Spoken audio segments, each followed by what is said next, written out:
you look on the back, we have our other radio show broadcast coming up.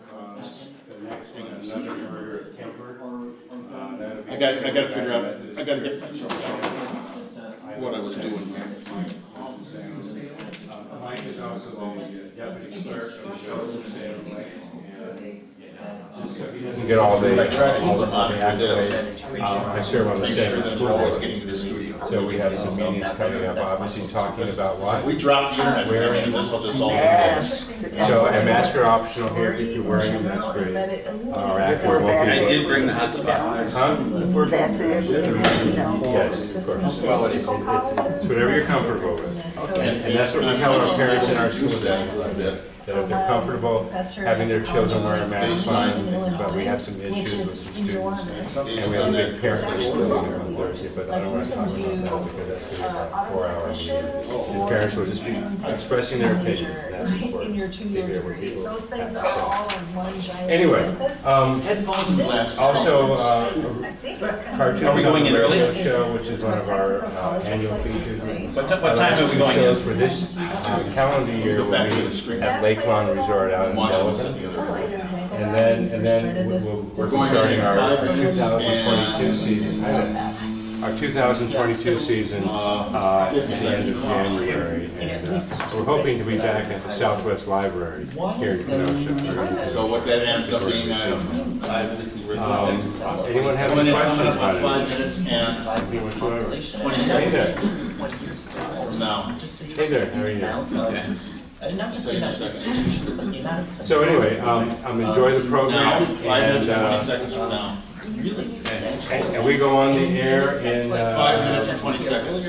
what? 5 minutes and 20 In seconds. 5 minutes. Mike, if you can get the. But the investments that they, No. that were made, yeah, absolutely. This is the best school psychologist, retired recycle, yeah, AAUW member, and he's let me circle. It's my mom. Max, are you singing tonight too?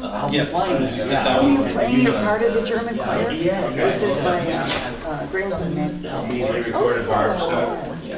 No. Good. Okay, got it. He said we can have our mask down if we want, so that's the start vaccinated, I'm sure you are. Grab that mouse. I am too. And I'll tell you what I do. Just hit the bars, the bars. Good. What time do you start, 6? That'll start recording in a I'm gonna moment. get there at 4 because I want to plan, and then we're gonna be playing. Who's going to be recording? Oh, you are, yeah, play for a few hours. There's another band coming on until like 9. So I think we're going to have free reign until. Hey, Kathy! It'll be on 1 minute to start that. Unless you want to start it now. Yeah. You know, Linda Bester, this is Kathy. Nice to meet you. AAUW, and this is my IB student from Case High. By the way, if you have a phone, either please turn it off or have it so it doesn't even vibrate, because the mic will pick up the vibration. This one right here. So I appreciate it. Hi. Hi, how are you? Good, how are you? Yeah, that's the level 50 that computer, so we want to watch that. Even though I grew up. Yes, definitely, yeah. We switched to him last night with his grandson, nephew. And David, we're out at 12:01, right? I see the movie, Just keep feeding. and I subbed it. I just saw. I know, like 6 other kids on the team, and it was. Okay, Viki, if we, at the end, if we do the talk, I'll be sitting here. We'll be talking. Can you hear me okay now? And my mic, you want to check this?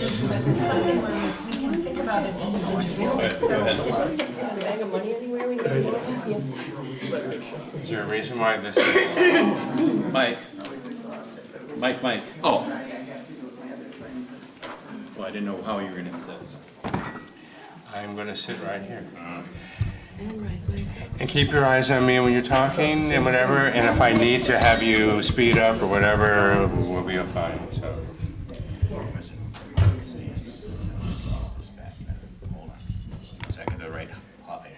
No, you're off axis. You gotta twist it. So you, Yeah, so yeah, you're but I just talking. want to make sure it's tight this way. Right, but Yeah, I know. 2 minutes.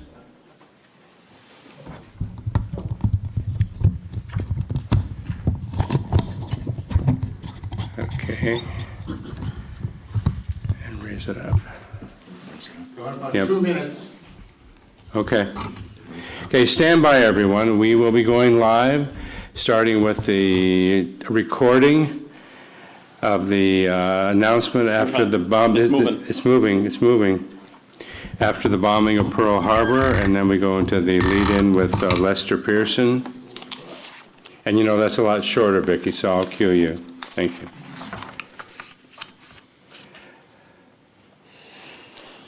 Okay, 1:30. Is this okay because it's on an angle like this? Yeah, that's fine. It is? Okay. All right. Good morning. Hi. Thank you, Mrs. Roosevelt, and thank you, audience, for being here. Let's have some applause.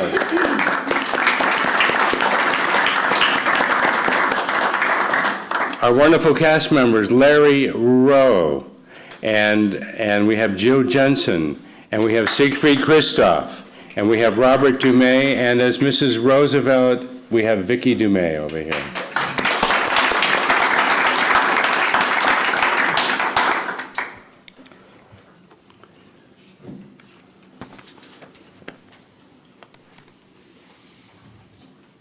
About 30 seconds. Okay, after the opening, the cold opening, and she talks, Not quite. About then 45 seconds. then when I start, we have all that. Okay, good. All right. Everyone's phone is off, I hope, ladies and gentlemen, everywhere, all of us, including Mrs. Roosevelt. Is your phone? Okay, thank you. Just wanted to double check. Franklin, John, Linda, Louis. Good. Okay. 17 seconds.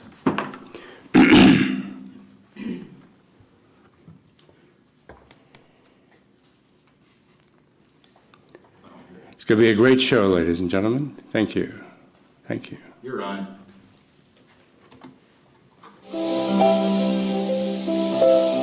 We interrupt this program to bring you a special news bulletin. The Japanese have attacked Pearl Harbor, Hawaii by air, President Roosevelt has just announced. This is Leon Pearson speaking for the Pan American Coffee Bureau, which represents 7 good neighbor coffee-growing nations, and presenting to you American families your Sunday evening visit with Mrs. Franklin D. Roosevelt.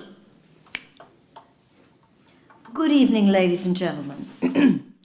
I am speaking to you tonight from the White House at a very serious moment in our history. The Cabinet is convening at this time, and the leaders in Congress are meeting with the President. The State Department and Army and Navy officials have been with the President all afternoon. In fact, the Japanese ambassador was talking to the President at the very time that Japan's airships were bombing our citizens in Hawaii and the Philippines and sinking one of our transports loaded with lumber on its way to Hawaii.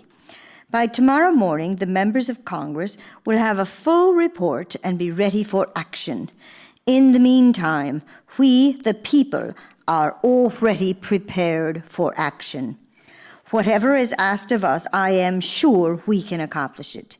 We are the free and unconquerable people of the United States of America. Thank you.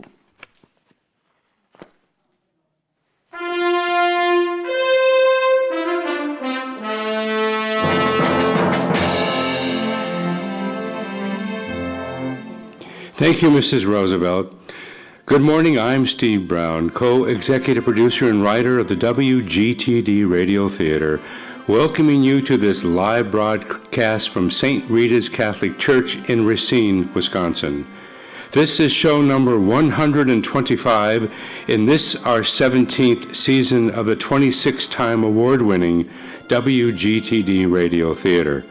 This morning we are proud to present this radio theater premiere of Eleanor R. It's Eleanor R., the First Lady of the World, A Conversation, starring Viki DuMez as Mrs. Roosevelt and members of the 91.1 Players, and it is written by Michael Ullstrup and myself. Support for the WGTD Radio Theater comes from the Kenosha law firm of Aaliyah, DuMez and McTernan, Saint Rita's Catholic Church located in Racine on Douglas Avenue, and finally by the Brown Ullstrup Performing Arts Foundation. And now, Elizabeth R., the First Lady of the World, a conversation.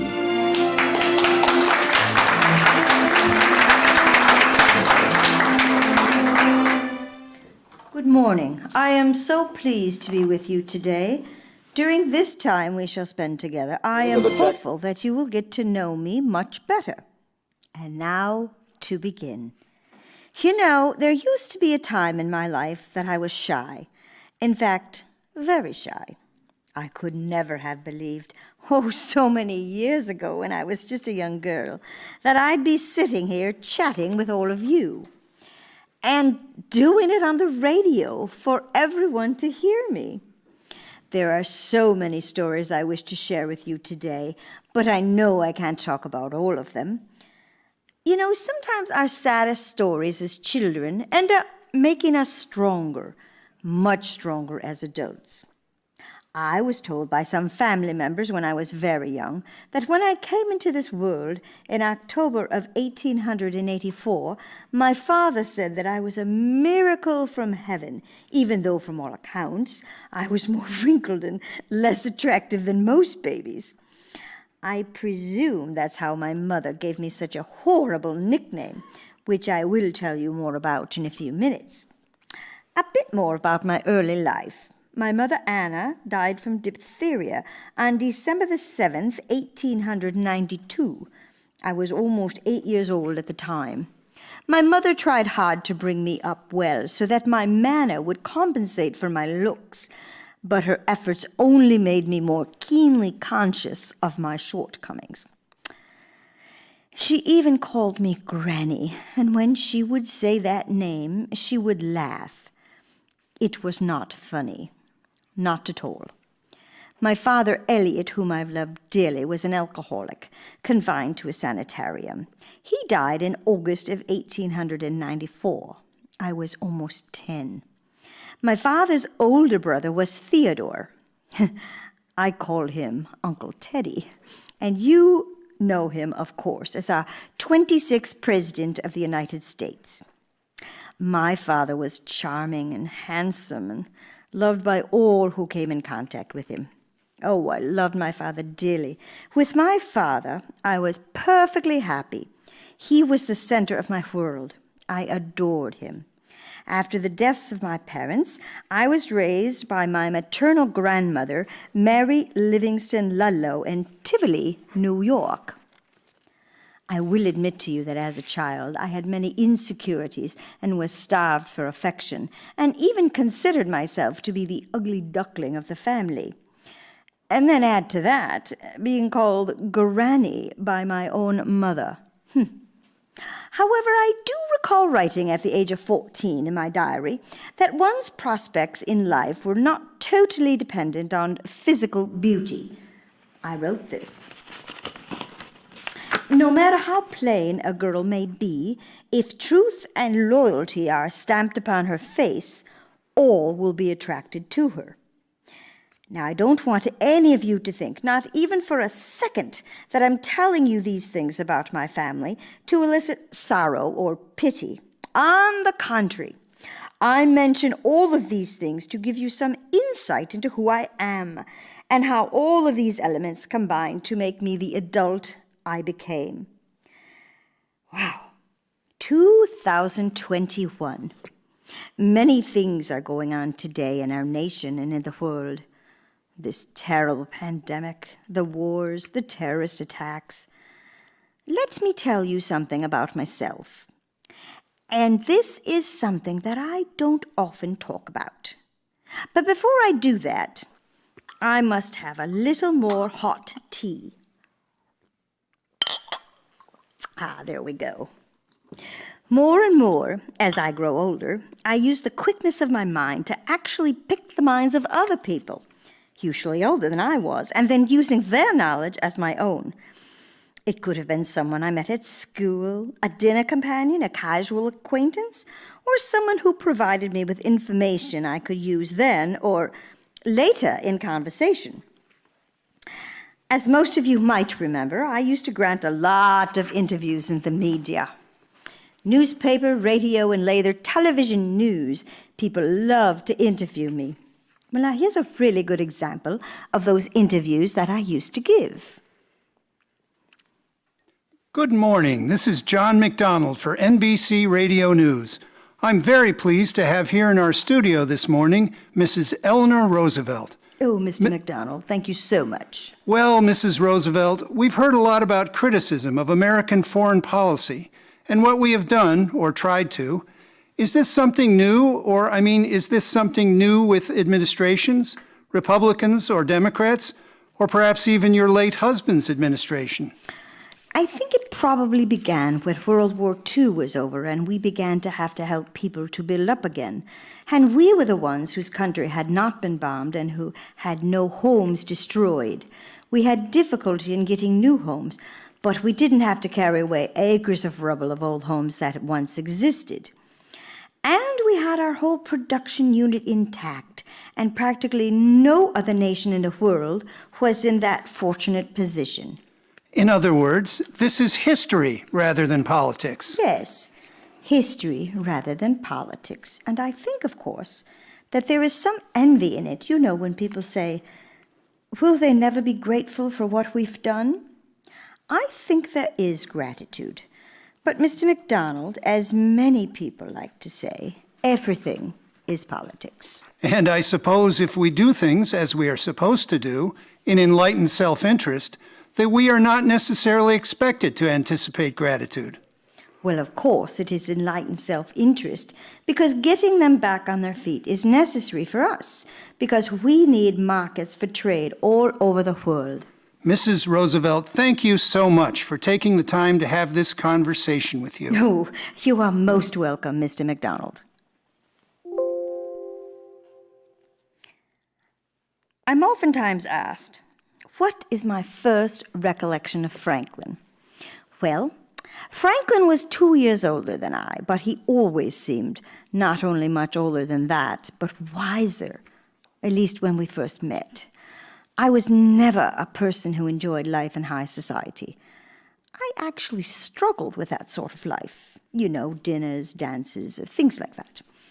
I was still haunted by my upbringing, and I still knew that the life in New York society was important.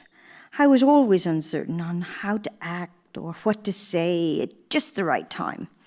During that time, I had begun to see my distant cousin Franklin, who was at college at Harvard, along with his cousin Lyman Delano, and various other members of his family and some of his college friends. His mother, Mrs. James Roosevelt, Sarah, was sorry for me, I think. Well, I should get back to meeting Franklin. My first recollection of Franklin is at one of the Orange Christmas parties in 1902, and later, a glimpse of him in the summer. I came home from school, and I was going to Tivoli in the second-class coach of a New York Central train. He spied me, as I did him, and he took me over to speak to his mother, who was, of course, in the much more expensive Pullman car. Now, I know what many of you might be asking right now. It happens all the time. How exactly were we related? Well, Franklin and I were fifth cousins once removed. Being a Roosevelt, I am sure my friends, regardless of their own place in society, truly believe that I was entirely caught up in the pomp and circumstances of our style of living. Well, to be honest, it all meant very little to me. I do think I would have preferred to be far less formal and treated more like the typical girl next door. You know, during those days, it was understood that no girl was interested in a man or showed any liking for him until he had made all of the advances. Focusing back on Franklin, I had a great deal of curiosity about life and a desire to participate in every possible and reasonable experience that might be available to a woman. There seemed to me to be a necessity for hurry without rhyme or reason. I felt the urge to be part of the stream of life, and so in the autumn of 1903, when dear Franklin asked me to marry him, though I was only 19, it seemed entirely natural that I never even thought we were both young and, for the most part, unexperienced. On October 11th, 1904, which was my 20th birthday, Franklin presented me with a diamond engagement ring from Tiffany's. The secret was still closely guarded at that time. I remember Franklin saying this to me after his mother, Sarah, sent me a note saying, I pray that my precious Franklin may make you very happy. Mother went on to say, and I do thank Franklin for giving me such a loving daughter. Well, the engagement was announced on December 1st, 1904, and the newspaper headline read, President's niece to wed her cousin. And of course, all the newspapers wrote that this made it one of the most interesting engagements of the season. Of course, not everything that was written about our engagement had a positive ring to it, especially with that vicious penchant the gossip rags had for comparing women's beauty. Town Topics commented, Miss Roosevelt has more claims to good looks than any of the Roosevelt cousins. This she inherits from her mother, who was the beauty of Mrs. Valentine Hall's 4 daughters. Oh, thank you, dear Franklin, for sharing that tidbit. My pleasure, Eleanor. I did have to find some point in this conversation today for me to jump into the fray. And so you did. And so you did, my sweet Franklin. Into the fray you leaped with such gusto. I do enjoy this banter in which you and I engage. May I get back to our engagement? Oh, by all means, Franklin, by all means. On the evening of December 1st, I received this delightful note personally delivered by New York City Mayor George McClellan, a member of Tammany Hall, and that note was from the White House. President Roosevelt sent the congratulations to me, and it said, We are greatly rejoiced over the good news. I am as fond of Eleanor as if she were my daughter, and I like you, Franklin, and trust you, and believe in you. No other success in life, not the presidency or anything else, can compare with the joy and happiness that come in and from the love of the true man and the true woman. Golden years open before you. May all good fortune attend you both, ever. It was signed simply Theodore. Oh, Franklin, I still cherish that note from Uncle Teddy. It was very nice of the president. Well, my dear, I must depart for a short time as I have some work I need to do, but I shall be back. Of course, sweetheart. Hurry back when you can. Well, now that Franklin has departed for a while, I did want to share these thoughts with you. Do any of us really ever know just what love is? Well, I will tell you this. I had a very high standard of what a wife and a mother should be, and not the faintest notion of what it truly meant to be a wife and a mother. And none of my elders helped me to figure that out. No one. There is something I have not mentioned to you. Sarah, Mrs. Roosevelt, my soon-to-be mother-in-law, insisted that Franklin and I keep our engagement news private. Very private. You see, throughout the entire winter of 1904, stimulated by romance and a lot of anticipation on my part, I longed for an end to the Sarah-imposed silence on the engagement between Franklin and myself. From the beginning of my romantic relationship with Franklin, we were sailing on very rough seas. Franklin's mother, Sarah, was uncertain of her status in my relationship with Franklin. She had every intention to retain a very central position in the life of her boy, Franklin. And she did everything within her power to undermine the affection that Franklin and I had for each other. Do I think she sincerely wished to break us apart? I do. Was I going to allow her to succeed in doing so? Not on your life. Franklin adored his mother. He always wanted to please her. My job now was to delicately work to win a corner of Sarah's heart. I am sharing these very private feelings with you right now, so you can continue to see how I grew socially, as well as fine-tuning my ability to really get to know someone inside and out. Franklin's political confidant, Louis Howe, would later tell me that I was Franklin's strongest and most valuable asset, especially when he became president. Eleanor, thank you so much for introducing me. I was beginning to wonder if I would ever have a chance to join you this morning. Oh, Louis, I could never forget you, nor would I ever deny you the opportunity to join us this morning. Your knowledge and insights are wonderfully essential to this conversation today.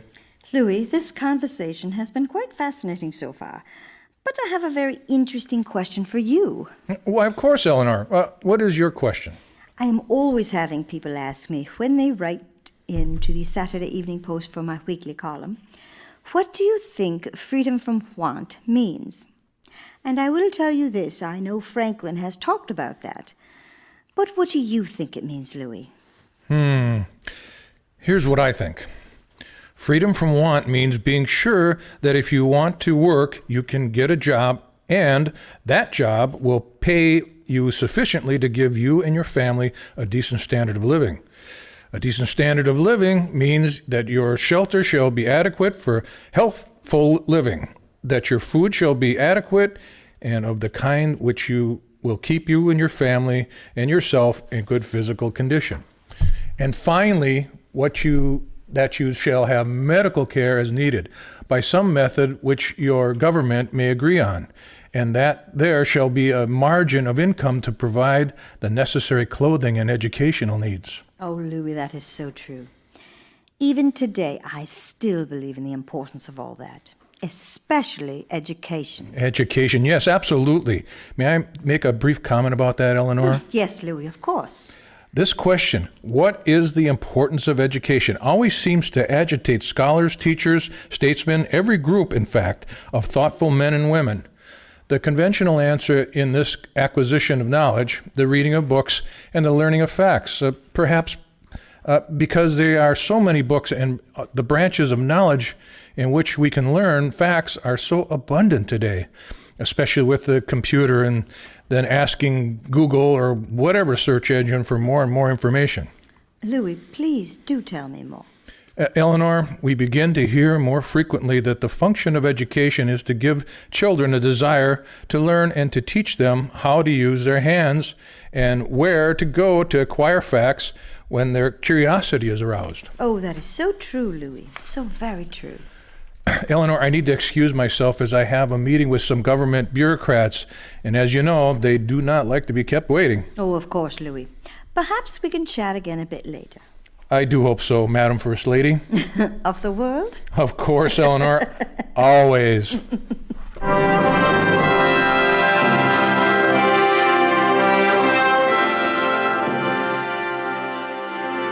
That music means, at least to me, that Franklin is on his way back from some important meeting, I'm sure. Before he arrives back, I did want to talk a little more about December 7th of 1941. You know, the radio of the 1940s was very much like the power and reach of the internet today. People could hear what was going on in the world at the very instant it was happening.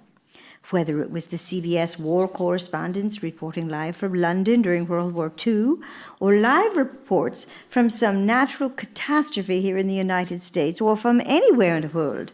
Besides communicating through the radio, people began writing letters to me.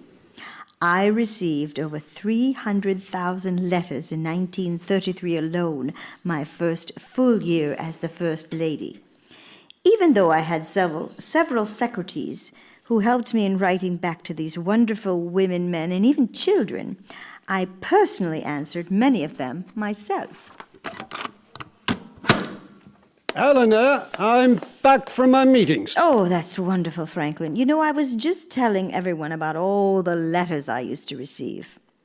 One of those letters that I received always sticks out in my mind, so much so that I included it in one of my columns that ran in the Saturday Evening Post. You don't mind if I read this letter, do you? Not at all. Good. The woman wrote, "Dear Mrs. Roosevelt, what can I do?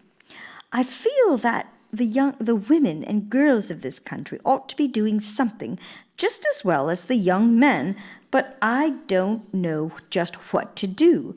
I am 19 and my young man has just gone to camp, and it doesn't seem right for me to sit at home and go around doing the same things I have always done. I can genuinely relate to what this young lady had to say. My longer than usual response was this. Granted that a year of service for boys is finally satisfactorily adjusted, I personally hope that a year of compulsory service will also be considered for girls. I do not, of course, think of girls as taking the same training or doing the same kind of work that the boys will probably do, nor do I think of them serving in camps. Of course, today, in 2021, young women are serving in combat roles, although I did not think back in the 1940s that would be possible. I agree completely. To be specific, I think women doing their year of service in large part in their own communities. For instance, they could obtain training in a local hospital during part of the year. In this way, not one, but two things might be achieved. And what might that be, Eleanor? Well, Franklin, the young lady would be getting something which would be valuable in her own life in the community later on. We have accepted that requirement as an ideal ever since the public school system was originally established. That is quite true, Eleanor. Public education for our youth is a wonderful thing. Franklin, as you know, the idea that education belongs solely to the privileged class is one of the beliefs in which democracy has attempted to destroy. I also believe that girls, if it is decided to require of them a year of service, should be placed on exactly the same footing as men, and they should be given the same subsistence and the same wage. And, of course, Eleanor, this will lead to the determination to hand off this democracy to their children, not as a permanent, static thing, but as an ideal to grow as future generations grow. And they will continue to strive for something better for all of us. Franklin, young women of today in 2021 are engaged in many endeavors, including the military, that were once held out for men only. We have come a long way since the 1940s, but are still behind. Eleanor, I wonder just when things will begin to change. You know, as I was just speaking about those disparities, I was also thinking about my life growing up. Now, I would think that many of you might think, wow, it must have been really great growing up as a Roosevelt. I never saw myself in that light. In fact, I usually had to become an overachiever just to be recognized as a regular person. My life before you became president in March of 1933 was fascinating, challenging, at times overwhelming, and most of all, never dull. Although there were times I had wished for true peace and quiet. After Franklin's unsuccessful run as the Democrats' vice presidential nominee in 1920, politics stayed a bit out of the fringes of our lives. It was not until 1928 when New York Governor Al Smith asked Franklin to nominate him for president and to consider running for governor of New York in 1928. Governor Smith felt that having Franklin running for governor during this presidential election cycle would bring additional strength to Governor Smith. I mention all of this because during the time that Franklin was governor, I became much more involved with politics and issues of social justice, as well as many injustices that were happening not only in New York, but around the entire country. Eleanor, as you know, you and I would have many discussions about policy matters that directly impacted New York, and that eventually would have an impact on the whole nation when I became president in 1933. Well, once we were both back in public affairs, or in this case, elected office, both of our political interests and ambitions were reawakened. Franklin, and to a certain extent even myself, found that we could again play active roles in politics. You know, because of Franklin's polio, walking was so difficult for Franklin. So he was unable to physically go into many of the institutions and get a real idea of just what these places looked like. You know, how they were run from the point of overcrowding, the staff, the food, the medical care. That is why I asked you to literally take over the job of making the inspection trips for me. And I wanted you to continue doing those things when we moved into the White House in 1933. Eleanor, your speeches were always wonderful. Spot on, as I love to say. Franklin, I was convinced back in 1932, the year that you ran for president, that there was something fundamentally wrong with the system that tolerated the cruel conditions under which so many Americans and others around the world were facing. Over and over again in so many of my speeches that I gave during the Depression, and even after you were elected, I called for new and bold solutions, as well as a revolutionary level of courage and imagination equal to those critical times. I can hear you right now, giving one of those real barn burner speeches of yours.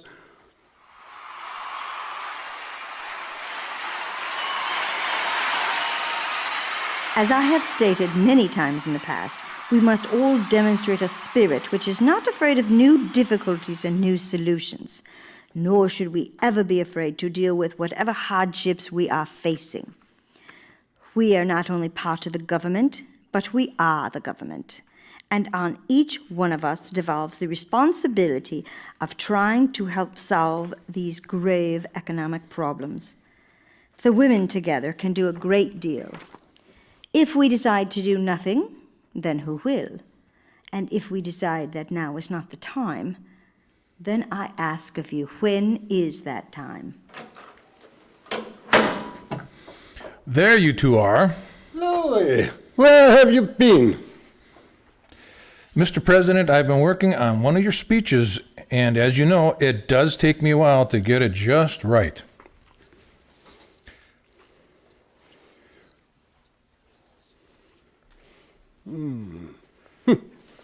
Well, Louis, as we all know, Franklin's speeches must be perfect. I'm sorry, I was getting some water. Absolutely perfect. Very true, Eleanor. Also, I have a bunch of letters for you again. You receive so many each and every day. Oh, I do know that to be quite true. I do think that is my cue to say, why don't we have some questions read to you by someone we both know quite well? I agree, Mr. President. And that means we do need some wonderful music and an introduction to those letters.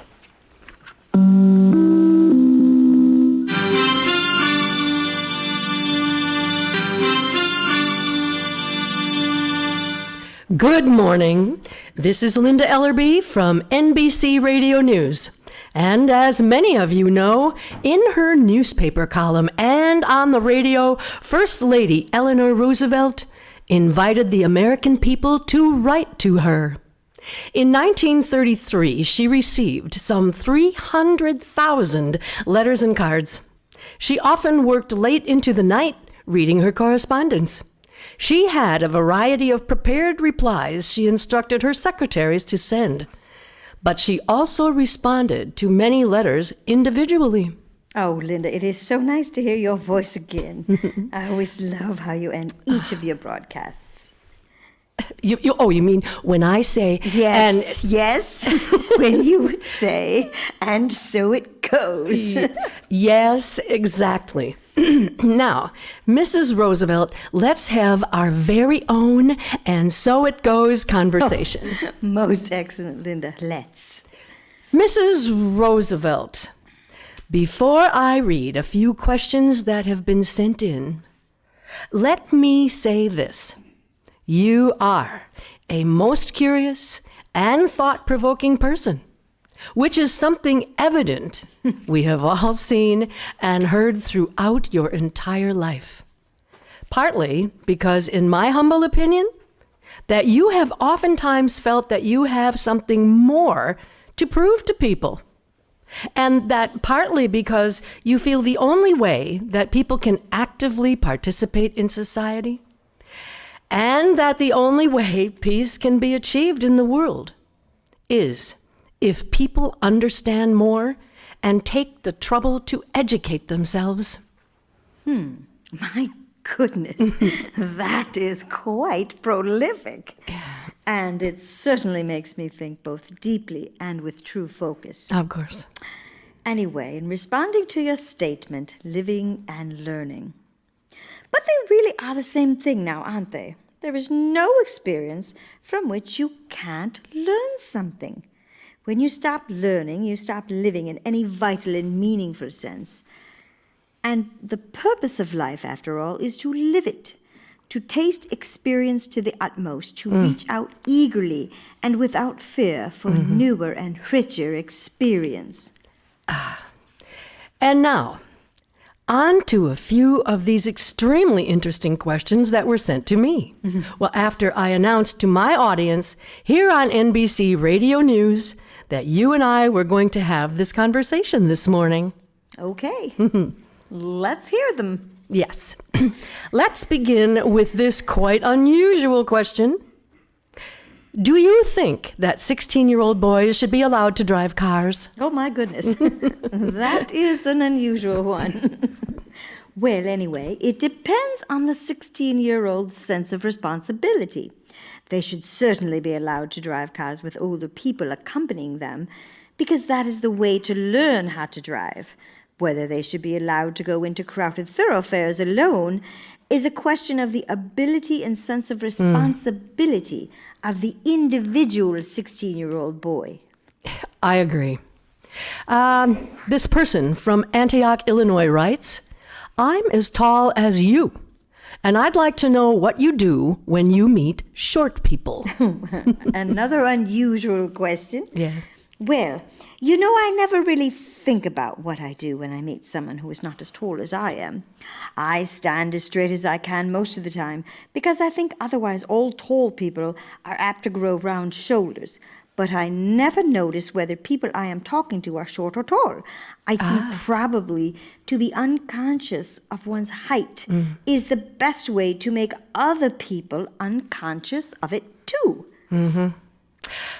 Whom do you consider the two greatest women of all times and why? Wow, such a wonderful question. Well, here's what I think. Harriet Beecher Stowe, because she had the heart to understand a great social problem and all its implications, and the courage to use her ability as a writer to bring it home to the conscience of people as a whole. Wonderful.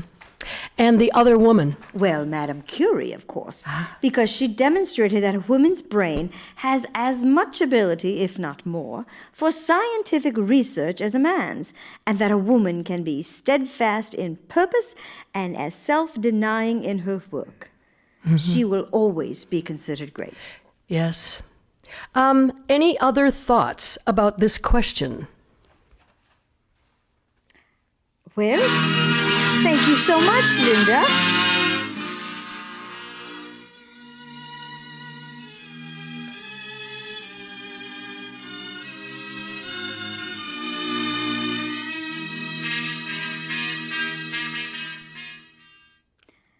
Even if I have the most definite ideas, I must never try to persuade my husband to do anything he does not consider right. Now, I believe that I have the right to my own opinions, a right to maintain them and to announce them. And this can be done without nagging. But I will tell you this.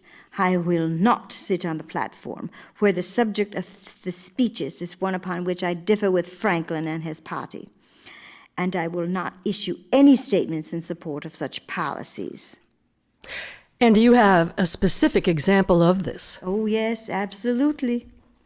Presidential Executive Order 9066, dated February 19th, 1942.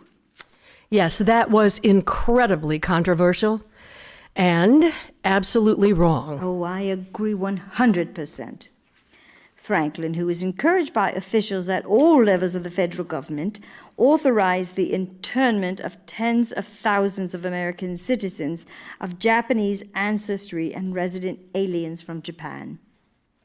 This executive order gave the military the power to ban these American citizens from a 50 to 60 mile wide coastal area stretching from Washington state to California and extending inland into southern Arizona. The order also authorized transporting these citizens to assembly centers hastily sent up and governed by the military in California, Arizona, Washington state, and Oregon. Terrible. Simply terrible. And I told him that.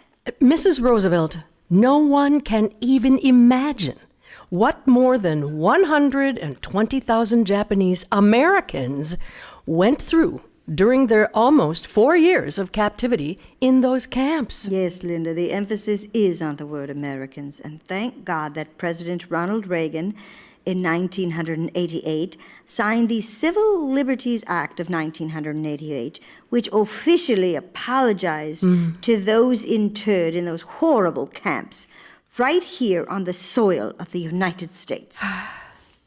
Mrs. Roosevelt, our time together is winding down. Do you have some final thoughts?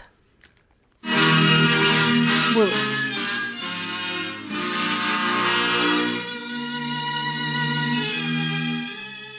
yes, of course. In closing, let me say that I lived a wonderfully and fulfilling life, always speaking up for those important causes that would impact so many people in our country and around the world. In the afterwards section of my autobiography, my granddaughter Nancy Roosevelt Ireland wrote in 2014 that I would be elated but not surprised by the revolution in the status of women that has taken place in the past 50 years since my own passing in 1962. And to that I would also say, what took so long? And let me add this, we still have a long way to go. I would like to leave you with this. Each of us has all the time there is. Those years, weeks, hours are the sands in the glass running swiftly away. To let them drift through our fingers is tragic waste. To use them to the hilt, making them count for something, is the beginning of wisdom. God bless all of you, and God bless the United States of America. And thank you so much for allowing me to be with you this morning.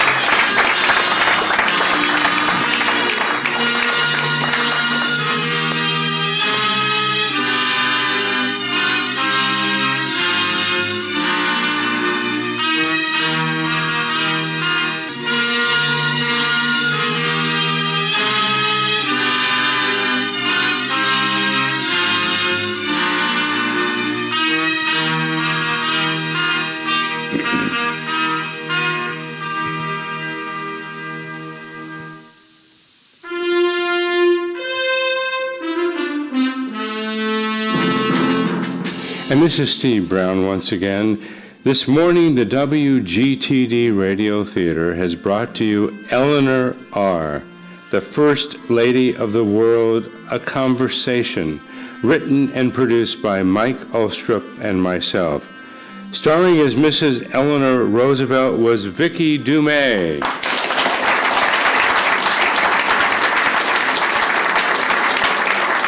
Other stars from the award-winning 91.1 players included Siegfried Christoph as President Franklin Roosevelt,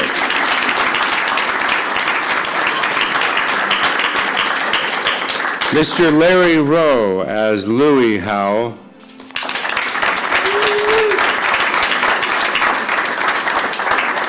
Jill Jensen as Linda Ellerby,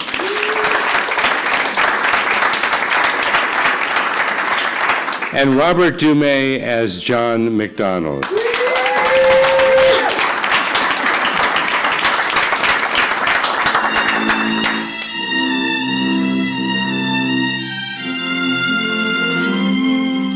Support for the WGTD Radio Theater comes from the Kenosha law firm of Aaliyah DuMez and McTurnan, Saint Rita's Catholic Church located in Racine on Douglas Avenue, and finally by the Brown Ullstrup Performing Arts Foundation located in the village of Salem Lakes. Our next WGTD Radio Theater broadcast will be on Saturday, October the 2nd at 11:15 a.m. when we present another Cane Shadow with one of our 91.1 players in the role of Orson Welles, a native of Kenosha, Wisconsin. This live broadcast will be from Salem United Methodist Church in the village of Salem Lakes.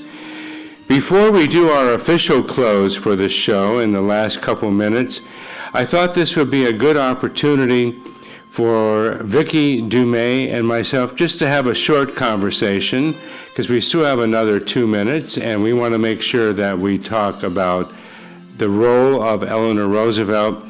And Viki, as we turn the music down, as you were preparing for the role of Eleanor Roosevelt, and I know you and I have talked about this before, give our audience just a sense of what you had to go through in your own preparation process.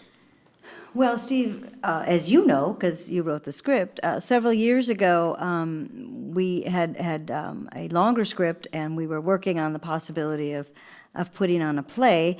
And at that time, I got my hands on every single book written by or about Eleanor Roosevelt and the Roosevelt family that was available. And let me tell you, there are a lot of them out there. And of course, Wikipedia, and my best friend recently became YouTube, where I listened endlessly on looped over and over again to Eleanor speaking. We are very fortunate to have several recordings of her giving her speech, the December of 1941 speech and the United Nations speech. So that was a very big help. And also several years ago, my dear friend Barb Tyler, our live sound effects woman, she and I watched every video and movie, and we watched Ken Burns' documentary about the Roosevelts, and it was very long, but it was wonderful, and we learned so much. And there are A&E history specials about Eleanor, and there are movies, Summer at Campobello, and all sorts of other things. I can't remember all the names of the movies, but Barb and I... there was, of course, that TV series back in 1976, Eleanor and Franklin. In fact, some of the music that we've been using today. Yes, I have seen that, watched that as well. I did a whole lot. I got myself... I got my hands on, or my eyes on, or my ears listening to every possible thing I could. I think research is most important, and especially somebody like Mrs. Roosevelt, her impact, and she was just a phenomenal person. And there are so many aspects and facets of her. And as she says at the beginning of our show here today, can't possibly go into all of them. But I wanted to learn as much as I possibly could. That's very good. I want to thank you for your preparation and also your role as Eleanor R. As we close today, for the WGTD Radio Theater and the 91.1 players, I'm Steve Brown. Thank you so much for listening.